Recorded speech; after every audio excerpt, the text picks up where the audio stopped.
Hi, I'm Jeff Schoep, and this is my co-host, Acacia Dietz, and welcome to Beyond Barriers. And our guest tonight on the program is Mr. Kerry Noble. Kerry, how you doing? I'm good, sir. Thanks. Thank Good you to so have much you. for joining us. If you could tell us a little bit about your background, Kerry, we'd definitely like to hear it. Well, what I guess, more famous for is in 1977, my wife and I moved to a rural community church up in northern Arkansas from Dallas. We had one child at the time. My wife was pregnant with our second child, and we had some friends up there, and that's really why we went up there, was to visit them, and also to have our second child by natural childbirth, which they did up there. We ended up liking it, in fact, loving it. It was a great area, and we ended up moving there just a couple of weeks after we had the baby. In those days, it was a very pacifistic, non-violent, non-racist organization. We were an apocalyptic group, which meant that we were based on the precept that waiting for Jesus to come back on the second coming, and sort of just preparing for that whenever it happened. We weren't setting any dates or anything at that point. And the first year was very good. It was the best experience of my life. But then, you know how it goes. You meet the wrong people at the wrong time, and things start to change. 1978, we were introduced to a guy who said that what we were doing was great, preparing for the last days, and we were going to help people that came out of the cities during whatever was going to happen. But how were we going to protect ourselves? And he introduced us to the concept of weaponizing and defending ourselves. So we decided, yeah, that makes sense. So we spent $52,000 on guns, ammunition, military equipment over the next 18 months. We got very prepared, and we started training. Became known as survivalist in those days, and ended up being what was known as the #1 civilian SWAT team in the United States. Year after that, we were introduced to the identity, Christian identity, the racist religion of the right. Took us about 6 months to sort through that before we adapted into our own theology. But at that point, now we were known as racist, paramilitary, survivalist. Then from there, it just got worse. And then in January 1981, we changed our name from the church name that we had to the political arm of our church. We became known as CSA, the Covenant, Sword, and Arm of the Lord. Started having a lot of media publicity. The word started spreading about us. We had already built a training ground, a 4-block mock town called Silhouette City. So we started training people around the country. 1982, we had our first national convocation where we had members and leaders from other right-wing groups come down and spend the week with us. And then everything progressed. And in 1983, Gordon Call, who was a tax protester up in the Dakotas, killed a couple of U.S. Marshals and fled. Was discovered down in Arkansas, not too far from us, and was killed in a shootout. That sort of accelerated everything. We made plans for retribution. 1983, we planned the bombing for the Murrah building, the Oklahoma City Federal Murrah building. That fell through. We had assassination plans for killing a federal judge, a federal prosecutor, and an FBI agent. Those plans fell through also while we were on our way over there. And for a while, we stepped out from the movement, just kind of touching base to see where we were headed. The leader of the group and I became sort of opposite ends of a particular thing that was going on. And in June of 1984, in order to make amends with the leader of the group, I volunteered on a mission to go around a gay park in Kansas City, kill whoever was walking around, and then set a bomb up in a adult bookstore. Both of those plans fell through. So while I and the guy that was with me spent the night to see what we felt like God wanted us to do. The next morning, on a Sunday morning, we went to his old church, which was no longer his church. It was a Metropolitan Community Church. We figured, well, this is what the Lord wanted us to do. So we took a bomb of a briefcase with C4 explosive and a timer in there. As time went on, I knew we'd have to sit there for a little bit, but as time went on, I started to put a face on the enemy. Started looking around and realized that my action was not going to start what we would call in those days the Second American Revolution. That all that would happen was either I would end up dying in a shootout, spend the rest of my life in prison, or on death row. Then, as the gays and lesbians in that church started to worship in their music, then I no longer saw them as homosexuals, but as fellow Christians trying to find their place in God, just like I was in those days. So I knew I couldn't kill Christians, so took the briefcase and both of us walked out. That put me at odds even more with the leader of the group. And then if you don't mind, if I can ask on that. So just to back it up a little bit, so you were actually attending the church at this point where you had and walked in there with a briefcase with a bomb in it? Yeah, the church service, because we went in there and they just assumed we were two gay men coming in. This was on a Sunday morning, so there was a church service going on, and we stayed about half an hour. Yeah, I mean, it would have been in that time period, it would have been the largest United States domestic terrorist act in U.S. history. About 60, 70 people in there. So all I had to do was set the timer. It walk out about 10 minutes. It would have leveled the place. Wow. So just for our listeners, and to back it up a little bit, because I know I kind of just pushed right into the story, but so Kerry Noble is a former extremist. He was involved with the CSA, which is a Christian identity organization. And Kerry, so specifically, so you had went into the church, you had a bomb ready to go, and at this point you had changed your mind while you were in the service. And so how did you come to that point that Well, obviously when we first went in there, you had the guys on pretty much one side of the congregation, women on the other side, and they were not real affectionate, but there was some kissing on the cheek or arms around each other, that kind of thing. Not what I was expecting. We had the propaganda that a gay church would have sexual orgies going on or something like that. The pastor came out and started talking about his sexual relations with the music director, both males, of course. And, so that seemed to solidify this is what we ought to do. The longer I sat there, like I said, I started putting the face on the enemy, which you're not supposed to do, obviously. Started seeing them as people as opposed to the caricatures of what I had expected, third eye in the middle of the forehead, horns, whatever, just, it was not, these look normal.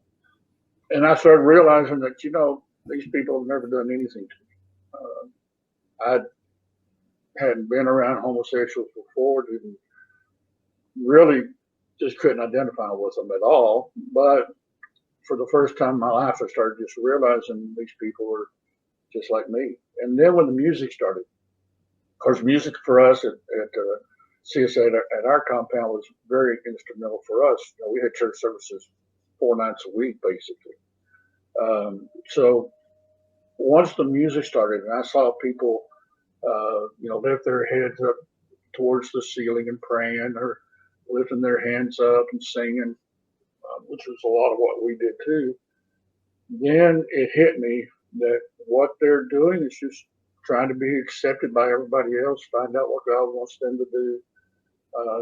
And like I said before, just find their place in God. And it just really hit me that that's what I was trying to do. So it was an overwhelming experience. And for the first time, I just didn't see them as homosexuals anymore. They weren't gays and lesbians. They were people who followed Jesus and just wanted to live a Christian life in the best way they understood how. Wow. So basically, I mean, this is a common theme that we're hearing from a lot of people, and even in our own trajectories coming out of the movement, is being able to see the humanity of the so-called other, of the ones that we vilified, of those people that we thought were the enemy. And it sounds like your story is exactly the same, and you were literally minutes away from, committing one of the biggest terrorist acts that the country had ever seen. It's just incredible that. So it sounds to me like religion, in this case, your religion radicalized you, or it was used to radicalize you. But at the same time, before something terrible was going to happen, the religion also saved you and the people. I'll let you explain it, but that's what I'm hearing. Yeah, I mean, basically, I was already a Christian before I moved up to Arkansas. I was actually a preacher.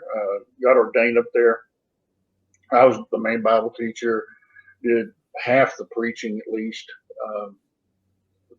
So I'd been involved with ministry since I'd been 19 years old. I grew up in the church, everything. What happened with us when I was growing up in the 1960s? First, we had the race riots in those days. A lot of disunity in the country, pretty much like today.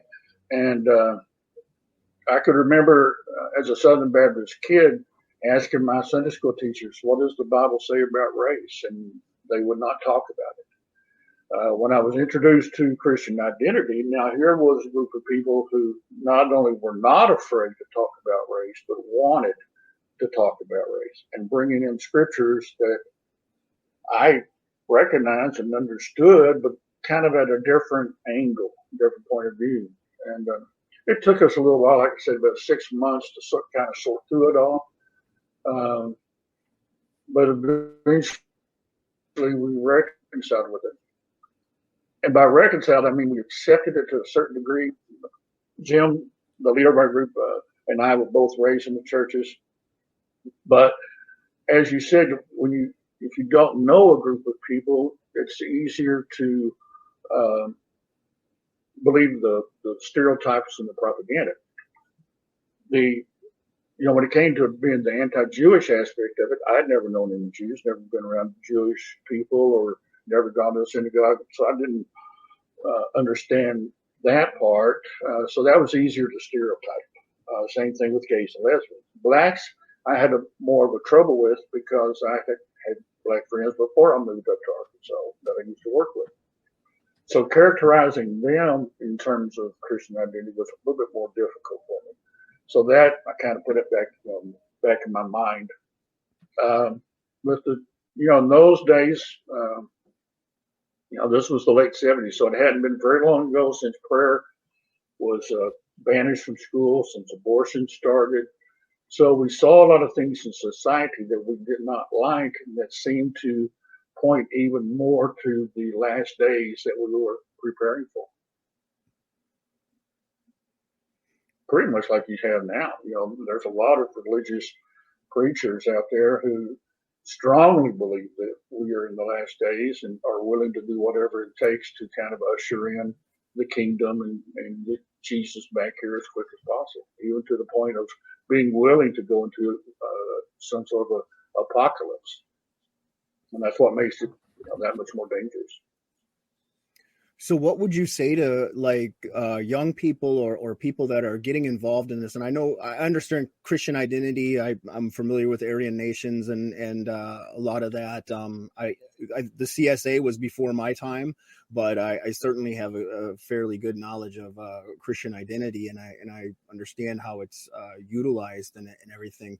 So what would your message be to as somebody that just about ended your life and the rest and many others going down this trajectory and this path, and as we know, it's an endless path of destruction, the movement. What would your message be to young people that are looking into this, that are kind of on the fence and going, well, or maybe that are already in the movement that are considering, leaving? What would your message be to them? What I've told people in the movement for several years now is, if you stay in the movement, there's no such thing as being stagnant in the movement. You can't stay in one spot. So you're going to have to either get out or go more extremist. If you go more extremist, then you're looking at two paths. You're either going to go to prison for either a short period of time or a long period of time, depending upon what you do, which means that you could end up dying in prison, or you'll die in some sort of a shootout with cops. Either way is not pleasant to look at. So if you're in the movement and you understand the ramifications of what you're doing and the possible roads that you're going down of what could happen to you, then you need to kind of step back just for a second and ask yourself, is this what I really want? Why, first of all, am I doing this? And I have found that people in the movement got involved because there's something in their lives they're not happy with. They're not content. They're angry with their lives. They're upset for some reason, and they want somebody to blame. One thing I discovered in the movement was, first of all, and I was a recruiter for our group, I'd find something that you were unhappy with, and that would be the hot button, and I'd push it as much as I could, and then I'd tell you who's to blame for it. You take away the personal responsibility, first of all. It's not your fault what's going on in your life. It's the fault of blacks, Jews, Mexicans, gays, and homosexuals, the government. It didn't matter to us who you wanted to blame. My job as a recruiter was to find out your hot button and then point you in the direction of blame. So, and that purpose was to get you more and more angry at something or somebody. Once I could do that, then you're in. So if you're in the movement, the first thing that you got to do is step back and say, okay, why am I angry? What's wrong with my life? Why do I feel out of control over my life? And then ask yourself seriously, is there something I can do to prevent what's going on? Are there steps that I can take, or is there somewhere where I can go for help? Oftentimes, of course, once you're in the movement, the only stuff that you hear is from other people or other groups that are in the movement. You've stopped listening to the other side because they consider it a betrayal. So if you can start to listen to people or organizations on the other side so that you can have a little bit of balance, that's essential. You've got to question what's going on, and then look at the leadership. Are they what they proclaim to be? Are their lives what they proclaim to be? Or are they simply in it for the money, which some of them are? Are they in it for the ego and the glory, which some of them are? And are they manipulating you to where you do the illegal acts and they sit back and just call the shots, which is usually the case? So you've got to question the motives. And once you kind of start doing that, I have found that people will start to crack a little bit. And, I can get them to think a little bit, because there's a certain point, as y'all know, once you're in the movement, there's a turn-off point to where you turn off all the logical thinking, all the critical thinking, and you just accept everything that you're told. And that's, at that point, you're pretty much a zombie. Absolutely. It's funny you mentioned that, because I know Jeff has mentioned it before about how it's like open-mindedness brought us into the movement, and open-mindedness is what will bring you out of it. Because, once you're in that echo chamber and that bubble, you become very closed-minded, because that's the truth. That's the only truth there is.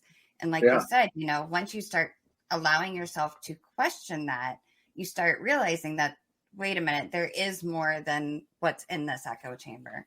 So you become very, very narrow-minded and very focused, to where you can't see, it's like the horse with the blinders, and you can't see past the blinders.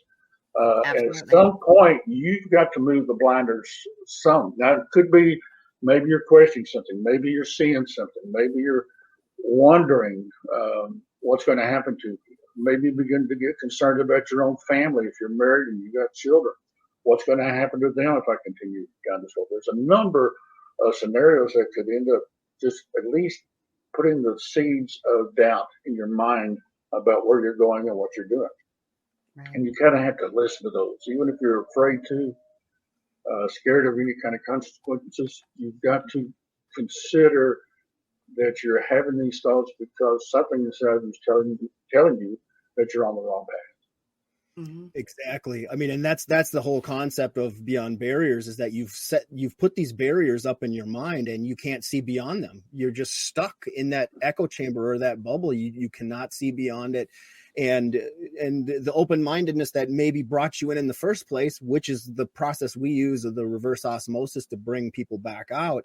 Once you're in, you're stuck. You're just stuck in that echo chamber, and the open-mindedness is gone. You're closed-minded now, and it's we have to be able to tap back into that humanity and to reach those people and get them back out. Yeah. And another thing. Go ahead. When you realize that you got into this because you were afraid of something, you're afraid of your life, you're afraid of everything about your life, there's a certain point too where now you realize that the fear you feel in the movement is greater than the fear you felt when you felt alone in society. Now I'm scared to question. Now I'm scared to get out. I'm scared of disobeying an order because I don't know if somebody's going to shoot me in the back. And you kind of realize, for me, the gay church was my slap in the face of reality. And something has to happen to you to kind of wake you up and go, holy moly, this is not good. I got to start figuring out where I'm at, and make some choices here.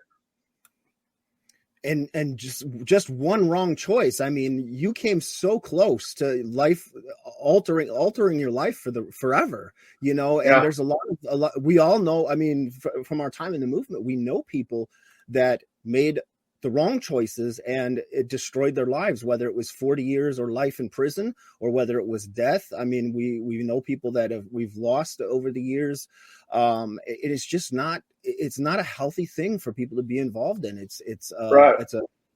Then for us, 10 months after the church situation, then we had done so much illegal activity off the property. In April of 1985, the FBI was forced to come in on us. So we found ourselves surrounded by 300 law enforcement officers one day, and I became the negotiator between us and the government. The leader of our group sent me down there to stall so all the other guys could get ready for battle.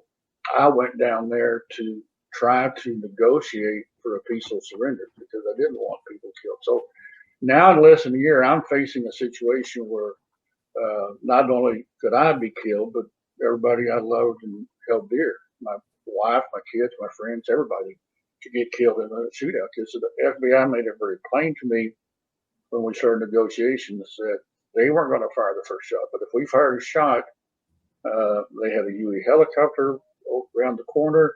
They had 50 caliber machine guns aimed at us. And he made it very plain that once it starts in 30 seconds, every man, woman, child in the compound's going to be dead. And that was serious to me. And I knew he wasn't bluffing. 300 cops there. We were the first group in the United States history to be surrounded by the FBI's hostage rescue team, first domestic terrorist organization, even though that term wasn't prevalent in those days. But it was a serious situation. So, twice in a year, I'm facing the possibility of not making it through this. We ended up with a 4-day armed standoff with the government, but fortunately I was able to talk the leader of our group into surrendering. See, and that's fascinating. This is history that a lot of people either don't know about or are not aware of. And so what Kerry was talking about is the CSA compound. You guys are surrounded by 300 federal agents and law enforcement, and there was a standoff. And how long did that go on?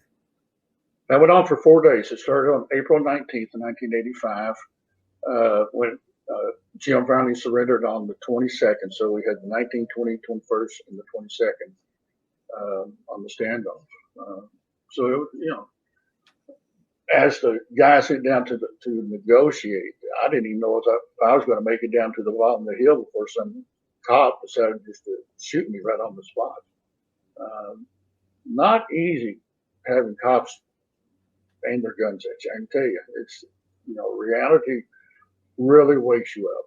And then once it was all over and our leader surrendered and all the guys surrendered and everything, just a huge relief that it, how much worse it could be. You still there? Yep, the last couple sentences we didn't hear. Okay, what did you hear last? Acacia, what is it? Oh my gosh! Oh, I think I remember. There's a couple sentences. Okay, so yeah, so I was walking down to an area that we call the valley. So it was about a quarter-mile walk that I had to walk to start the negotiations, knowing that there's cops all around me aiming their weapons at me because they didn't know if I was coming down with a bomb, suicide bomber kind of situation. So I know if I make a wrong move at all, I'm dead.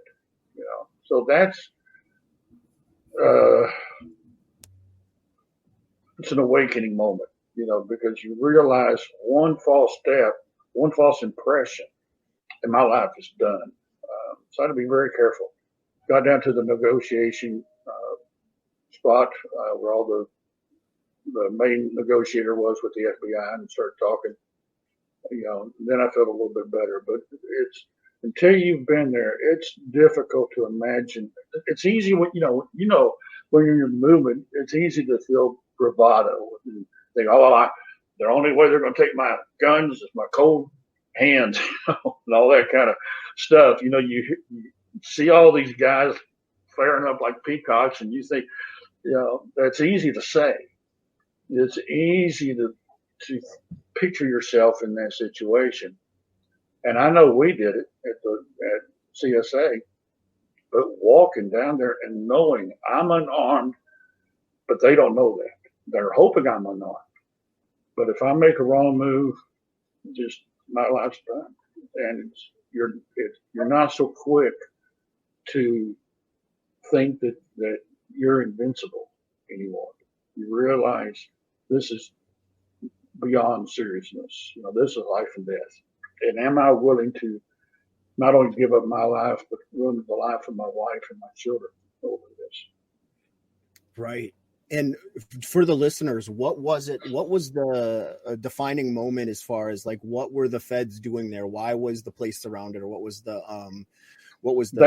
feds had a warrant for Jim Ellison, who was the leader of our group, for conspiracy to possess unlawful weapons, and because we'd had people who used to be in our group who joined the order, who was starting to get busted the year before us, who had turned state citizens. So they knew we had stuff that was illegal, pretty much knew where everything was from the informants at that point.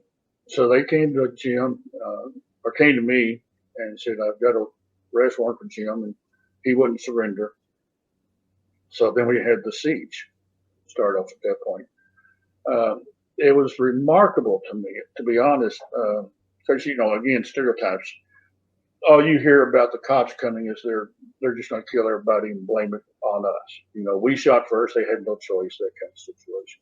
Mm-hmm. They made it very clear from the very beginning they were not there to kill people. They understood we had children there. They did not want children to die. They did not want women to die. He made it very clear to me that it would be us who shot the first shot, not them. But if we shot the first shot, then it's over with. They have no choice. I found the leader of the HRT to be a very honorable man. We got along real well, and felt like I could trust him. They did, without going into huge detail because it's pretty lengthy, but they went beyond the call of duty as far as I was concerned. We not only had a 4-day standoff, the ATF and everybody searched our compound for 4 days after that, trying to, for evidence, on the cases that they were building. Within a short period of time, we knew that the rest of us in some sort of leadership position would be arrested about 5 weeks later, and that we'd be charged. So that did happen. I ended up spending 26 months on a 5-year sentence in prison, giving me plenty of time to further sort things out in my head. And it took a while. I mean, everything that came to the group came through me, basically, because I was the propaganda guy, I was the Bible teacher, I was the media spokesman, ended up being the negotiator. So it took me longer to get all the hate and the stereotypes and the scriptures that we were taught, everything out of my head and out of my system before I started to feel right. It took me about 9 years to go through that process. It was horrendous. Wow. Now, would you say, sorry, go ahead. No, I was just going to ask. No, go ahead. I was just going to ask because, I mean, in your situation, you had religious extremism on top of the far right, the racism and everything else. Would you say for you that created even more of like a conflict as far as leaving, because now you almost have to unlearn everything that you had thought you'd learned? Yes and no. Here's what happened after the gay church thing. I decided I no longer wanted to be there. I was ready to leave CSA at that point. Like I said before, Jim and I had been having disagreements for quite a long time. I wasn't happy there any longer. And so once we got back to CSA from Kansas City, I was determined that I wanted to leave. Unfortunately, for me, on the way down to, while I was praying and saying, Lord, I'm ready to leave. I'm going to take Kay and my kids and we're going to pack up and go somewhere else. The word that I got was, no, you can't leave. So that put a huge amount of stress on me. I realized after the siege, and I had prayed about this several times, still got the same answer every time. And I realized after the siege that if I had left, there's a 99.99% chance they would have shot me. Died. Yep. Yeah. I was, the FBI later on testified that I was the only voice of reason in the group. Wow. So that realizing that if I had left, all of my friends would have been killed, more than likely. So going to prison was not easy. I'm sure. Sorting everything out of my head was not easy. And for quite a while, to be honest, I was kind of angry about it with God, Mm-hmm. And I can remember kind of screaming and hollering at God one day and saying, why did I have to go through this? It's not right. I just wanted to leave and put my life back together. And I felt like the Lord just spoke to me and just said, okay, let's say that I would have let you leave. Who is there in the group that you wouldn't have minded dying in a shootout? And okay, I get it. Right. Right. I didn't want anybody dying. So, going to prison for 26 months is an easy price to pay if you realize the lives that you saved and the good that you could do afterwards. Right. And if I can keep people from making the same mistake or worse, and I knew people that were in the order that never got out of prison before they died and still are in prison to this day. Breaks my heart, because I know that they just listened to people they should not have listened to. I knew men in the order who had a good heart and just listened to the wrong propaganda, pushed a little too far by the leadership who didn't want to get their own hands dirty, but manipulated others to do it. And it's too late for them. They'll never get it. That's incredible. This story, tonight's episode, should serve as a lesson to anyone that's in the movement about how quickly one bad decision could alter your life or could cost people lives. And I think it's incredible the trajectory and what all took place, Kerry, and that that you were able to, in this case, maybe save quite a few lives in the process, and in your own process, and when you were de-radicalizing and getting out, and the work that you do now, speaking out. The question I had for you was, you had mentioned earlier in the program about the federal building in Oklahoma City, and I know, but I'd like you to tell us a little bit about it. But I know that from history and all that Tim McVeigh had went through CSA or was allegedly connected to it in some ways, and then he went on to blow up the federal that exact same federal building. What is there any connection or anything about that you would want to talk about? Well, he never was connected with CSA. He never had been to the group, what we call the farm. He had never been to the farm at all, to my knowledge, and I'm pretty sure I would know. There is a report when all this was done that he had visited, or at least had called, a group that we were associated with, Ellingham City, before the bombing. The only connection between McVeigh and us was, of course, we were raided on April 19th. That's when the siege started. April 19th, 8 years later, is when the Branch Davidian fire occurred. And we know McVeigh was there, and he got angry over that. 2 years after that, you had Richard Wayne Snell, was executed at 9 o'clock at night on April 19th of 95, the same day as the Oklahoma City bombing.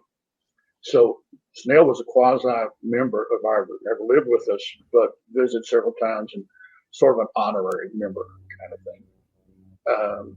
So there's a connection there, and the fact that we were the ones who originally planned to bomb that particular building, and for McVeigh to pick that same building had to be more than a coincidence to me.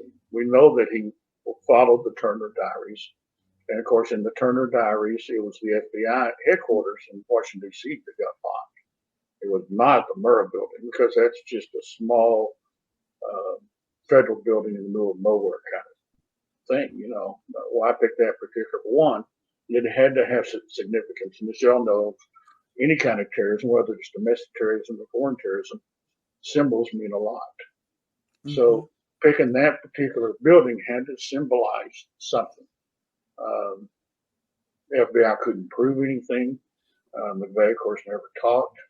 But from my point of view, the only reason for him to have done that particular building was as a going away present for Wayne Snell. And just saying, 9 or 12 hours after I do this, you're going to be executed, but I wanted you to know that it's done. And there's records that stated from prison that Snell had told a guard, I think it was that morning, that something's going to happen today. And I just want to make sure I can see the news as much as possible. So for me, there's got to be a connection. And it kind of hurts, to be honest, that if that connection is there, as I've always suspected, that we had at least a small part in that. So Elohim City is not the same thing as the CSA. Is that two different? Was that two different groups? Two different groups. There, Elohim City was in Oklahoma. It still is. Excuse me. We met Elohim City in 1982. They were a nonviolent Christian community, also, but they've been around longer than us. They were not militant at all when we first met them. So, two different groups. They were the closest group that we had come in contact with us on a spiritual level to us. But in terms, they believed in Christian identity, but they didn't associate really with Aryan Nations or the Klan or anybody like that. If people came around, they'd welcome them, but they really sort of didn't align themselves to those kinds of groups per se. So since you've been out, when did you start speaking out? And I know you've written a book or a couple of books. Please tell us about that and where people can get them. I finished my sentence in 1990. I got out of prison end of July 1987. Wasn't allowed to speak out against anything while I was still on paper, on probation. parole. So until I finished my sentence in 1990, I couldn't do anything. 1991, I joined an organization called Toastmasters, which is a public speaking organization, and it gave me the chance to speak out for the first time about my experiences. I was with the organization for 10 years. Probably 90% of the speeches I gave had to do with my past. That was, for me, very significant because that was a major healing process for me. Toastmasters is well known. All they do is critique your speeches. They don't judge the content whatsoever. So I was never frowned upon for anything I talked about. And they welcomed me with open arms even from the first day that I was there. First speech I gave was about CSA in my past. So they were very welcoming. So that I told them later on that they were my psychological savior for allowing me to do that because it was significant. So that was all the 90s. 95, I touched base with the FBI agent who had been the head of the HRT and who was the negotiator for the FBI. We crossed paths again in 95. Ended up becoming really good friends. He took me to Washington. We did a debriefing there for the FBI. They wanted to basically know what they did wrong at Waco and Ruby Ridge and what they did right for us, and wanted some pointers. So we talked about that, and I started doing speaking engagements after that for the terrorist conferences against terrorism, civil rights organizations, that kind of thing, and that helped. And then wrote the book Tabernacle of Hate, Seduction into Right-Wing Extremism, came out in 1998, about the whole story behind CSA.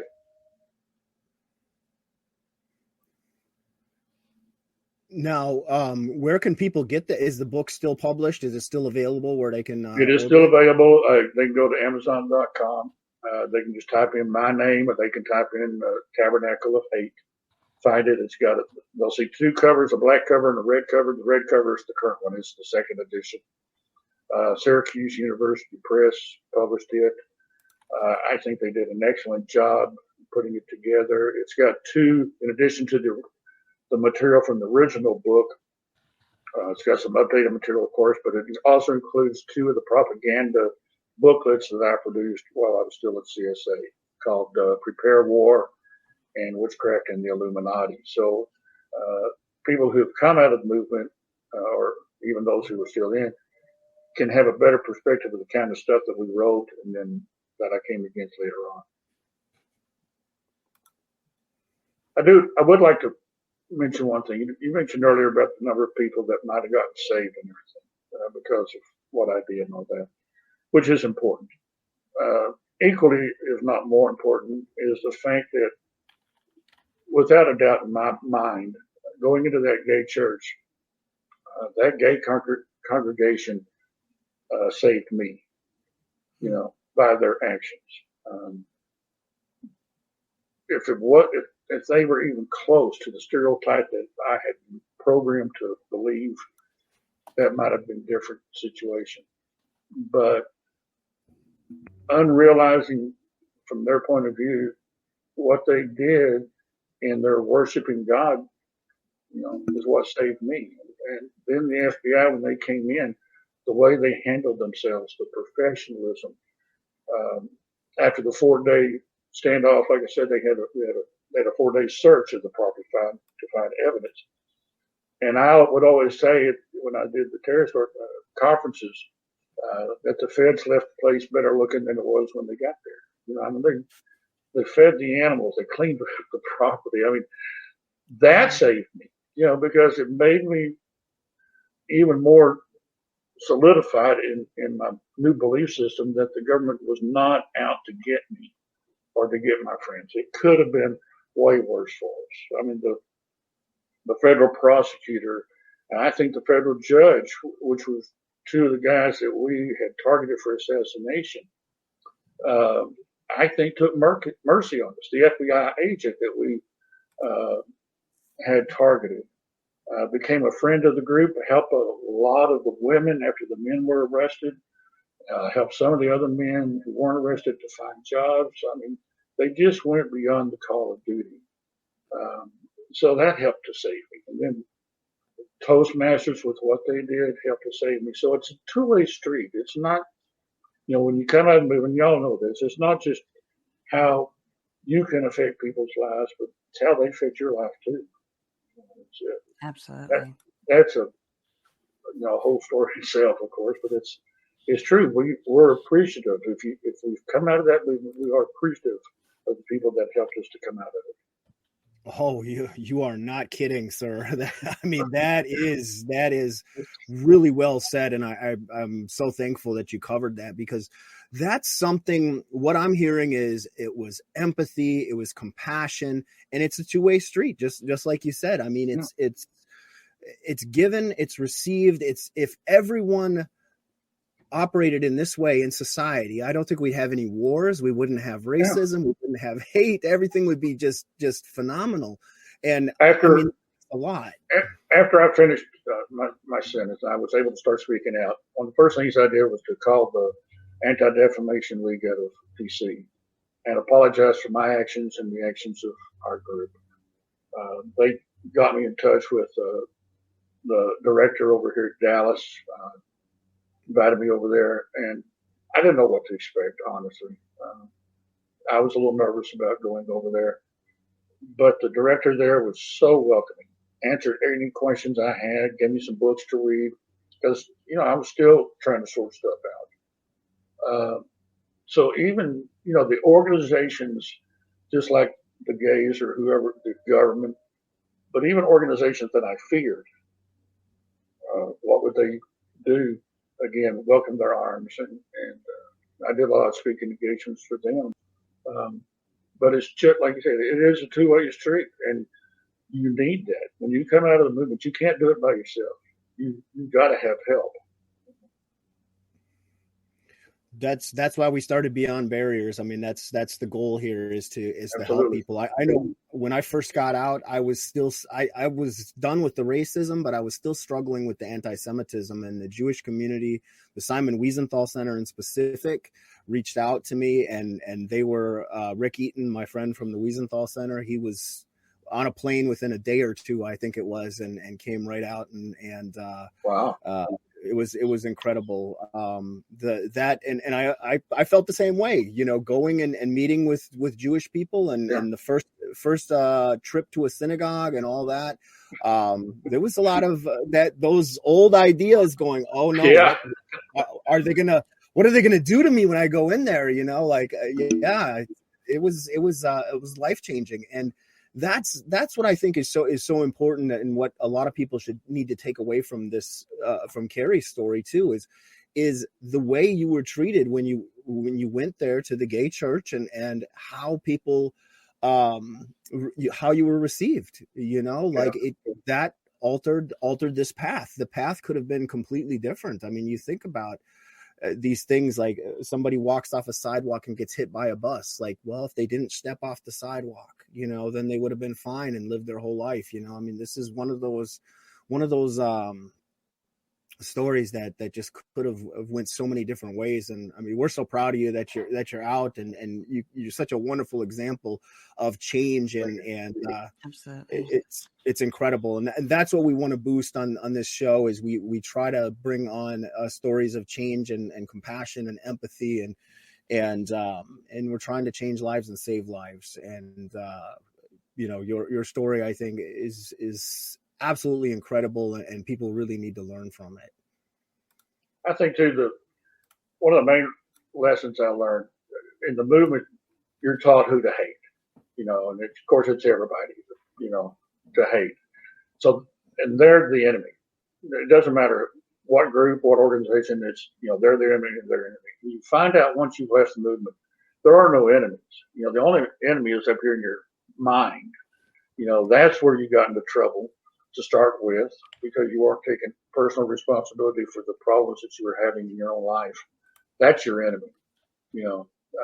correct your own thinking, correct your actions to where you can have a better life, and quit blaming everybody else for your own shortcomings, and reach out, because you'll find that the same people that you're having troubles with are more than happy to help.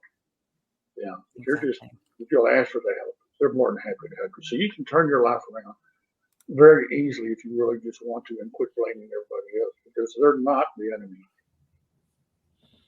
That's it in a nutshell right there. Is you gotta introspect, you gotta look down deep inside, and that's one of those things I think we didn't, maybe at least I didn't realize it when I was in the movement, that it was so fear-based. We were afraid of this, we were afraid of that. Nobody ever admit to being afraid of anything, but really that's what it was. Is we didn't understand these things, we didn't understand these other people, and we fell in, judge them on stereotypes which weren't even accurate. And that's what's so incredible, is when you give yourself a chance to learn and explore these things, a lot of it isn't anything what you've been told. So it's about being open-minded and considering, was it Confucius said, a wise man considers the possibility of anything. I used to say that when I was in the movement, but I wasn't considering those other things, until later, it's like you really let that stuff sink in. And so do you have any final words or final thoughts on what can we all do to get along better and make a difference in the world?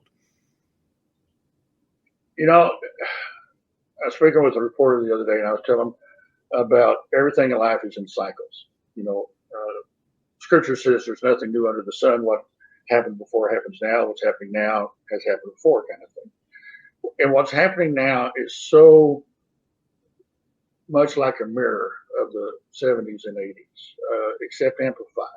Of course, in my day, we didn't have the internet, so you didn't have a way of talking to other people. But we did what a lot of people are doing now, and shutting out everything except the negative. We did that. We quit reading papers. We quit watching the news. Quit TV altogether. All we heard was the right-wing stuff coming from other right-wing groups. So garbage in, garbage out. So the big message for me today is really look for, especially people who are holding on to QAnon, really look at what they're saying and think of how possible this really is. I can remember that towards the end of CSA, one of the things that really started me kind of question stuff was there was a teaching in those days that said one Jew controlled the eastern half of the planet and another Jew controlled the western half of the planet. You heard that one? So two Jews controlled the whole planet. They manipulated everything, right? And I finally got to the point of saying, well, that's kind of stupid. If these two guys are that smart, then they deserve to rule the planet, because none of us are that smart, And I started realizing how idiotic that teaching was. And if that teaching was idiotic, what else am I being taught that's wrong? So people that are listening to the QAnon need to listen to another side also.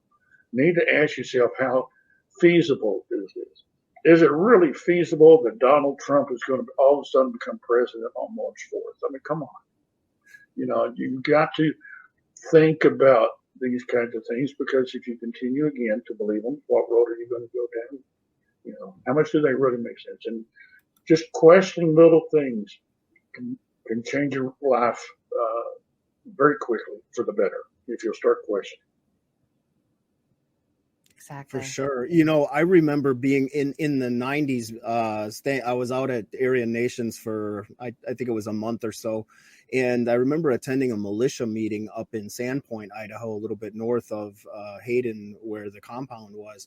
And a lot of the stuff that was coming from the militia, and back then, it was so easy to debunk some of it, because they were like, well, the Chinese are going to invade, or the Russians are going to invade, and they'd have an actual date for it. Like it would be like March 7th or something like that. And like the days would come and go. And a lot of times it was in 10 days, this is going to happen. And you're like, oh man, really on edge for 10 days. And then it passes and it's like, wow, that was stupid. Why did I think that? And for me, that didn't, it registered like, okay, I'm staying away from the militia because these guys are kooks. They're saying that these things are going to happen, and it never does.